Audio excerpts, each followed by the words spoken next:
So that leads to our second trend, and this is a trend I would say, cloud technology was not at the forefront of conversations even 2 years ago, but now it really is, in a recent evaluation that's almost initially in the conversation.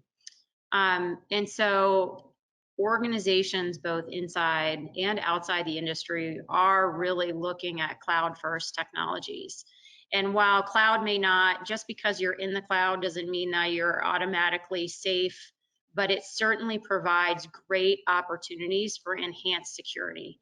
I mean, you need to put the pieces and the practices in place to help secure your organization, but it's easier to make that happen when you're in the cloud. So we do a lot of work. Most of our work really is with Microsoft. And so when you look at Microsoft hosting multiple data centers for and infrastructure in Azure, they have over 3,500 security experts, state-of-the-art global data centers, built-in protection against denial of service, Azure information protection, real-time threat intelligence. Certainly they have the tools to help clients, and we assist clients here setting up multi-factor authentication, which I really appreciate when I've got an app that is really validating I am who I am anytime I log on. Yeah, it's as frustrating as it can be. Sometimes it's like, oh gosh, I don't have my phone with me. Now they're going to text Yeah. me a number, but it is well worth it. So, and that's great. But just about cloud, just a couple comments on that. I started when I started in the industry, I was the sole IT manager. I'm sure there's so many companies in the industry that have a similar setup, and so I was the sole person handling all the servers and that. We were a propagator, so week 10 was our peak, just top of the mountain. And of course, that's when all the problems would arise. So I still have bad dreams, being woken up at 3 in the morning and having to rush out, having database problems, different things. There were several times I had to get Microsoft involved. So I Mm. had to basically call, and you wait for them to call you back, whether it's mission critical and all that. And some of you on the line maybe have dealt with that. And this really takes all of that out of your hands. And look at that, 3,500 security experts. So that means your system goes down in the Microsoft cloud, and you have that whole team that you could be asleep and not even know it's down, and they're already all over it. So I can't say enough about really. We're going to talk about the difference between software as a service, and then you hear private hosting and that. A lot of people get confused because it really is both. Technically, you're up in the cloud. You're not having your server on premise, in a room at your office. But if you still do have that, I would highly suggest, a cloud strategy. Those of you that dealt with COVID and trying to get your employees to be able to work remotely and all that, like Melissa mentioned earlier, we almost never really had the cloud conversation. Even the industry was a little bit hesitant about that. I mean, you're basically renting it. So, I know with my ex-boss would be, how long am I going to pay for this monthly until I have bought it, right? Which would be like an on-premise thing. But you really got to think about that now with the way things are going now. And we're going to talk a little bit more about that in the next couple of slides. Very good. Thanks, Todd. And I do think, some of the reasons outside of security why clients are going more eager to go to the cloud, certainly security is a reason. If you're in the cloud, all the infrastructure security and patching is included. You can access it from anywhere. So, I mean, I know one group who's got a computer set up next to, the operational computer that they like remote into to try to access the software. It's a little complex. We can really simplify that by putting everything in the cloud. You get a lot of continuity in services, full backups, custom backups, RPOs, and RTOs. So those are guaranteed for uptime and turnaround time if there's an issue. Easy to add additional resources. And I think that's really compelling in this industry. When we do, a lot of the businesses will do a majority of revenue in a very short period of time.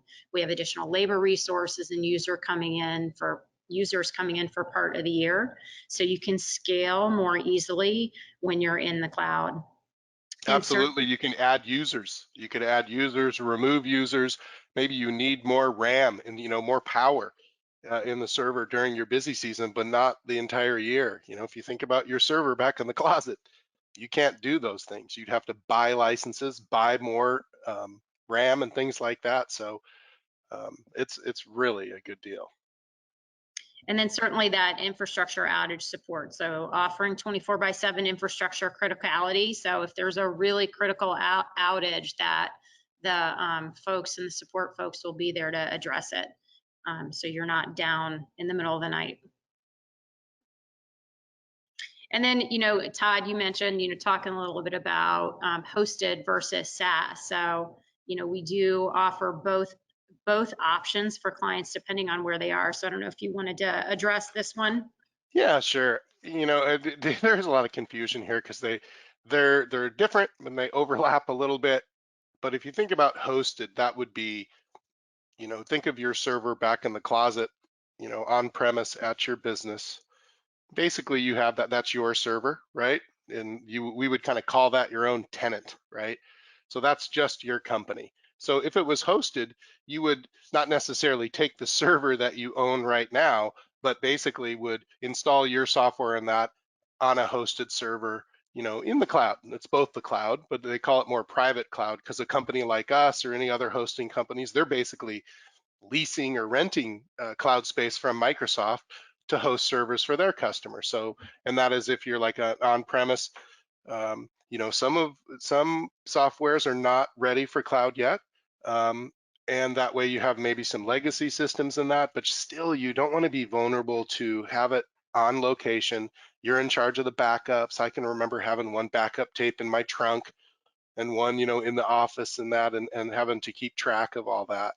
So it still really is worth putting your server in the cloud because then it's hosted. So that's private hosted. Now, if it's SaaS or software as a service, that's more when you're in Microsoft's environment and there's multiple companies on these tenants. So it definitely is a lot less expensive for software as a service. It is, Mhm. gets a little bit more spendy when you're having it hosted. It's well worth it to really get it off premise and have it up and have all those backup services and all those things that come with cloud, but you still have your own private server. So that is a positive thing about hosting, is because there is no other company on that server. It's all yours. You have access to everything. So software as a service is a little bit different, but the monthly payments, is quite a bit lower in software as a service. So I think that probably is the best option. But if you are using legacy software that maybe is not ready for that, I definitely think hosted is the way to go to at least get that far. Yeah, for sure. Did you really keep backup tapes in your trunk? Absolutely. There was one magazine of tapes in my trunk, and then another one, I alternated 3 of them. But So yeah, best practice, some people don't, some companies don't back up and some companies don't put their backups in separate locations. I was So doing it so if we burn down, it was, exactly. but Kudos I to would you. forget. It's not very smart, but hopefully there's some people laughing out there that are still doing things like that, I'm sure. But you got to do what you got to do. But I think just where technology has gone and just where everything's at now, I mean, you still, whether it's, obviously when you're paying to host your data, it's yours. Even in the software as a service, you own all of your data. You're just basically renting this software, monthly. But think about how you're always up to date. We were always 4 or 5 versions behind in software, and then all of a sudden you want to get current, and they're like, wow, you're going to have to do a 3-step upgrade process because you're so far behind and it gets so expensive and everything. If you really pencil all this out, and whatever consulting firm you're paying or an IT person to do these backups to administer your servers, it really does not pencil out anymore. Yeah. And the one thing too, it's incredible to me that Microsoft is spending $1 billion a year in R&D. Well, maybe not a year, sorry, $1 billion in R&D to secure that cloud. So Yeah, good stuff. it doesn't mean it's impossible to get ransomware or that, unfortunately, but you're much safer, in the cloud than just being caught with your pants down, so to speak, with your own server, just, all on your own and then get hijacked like that.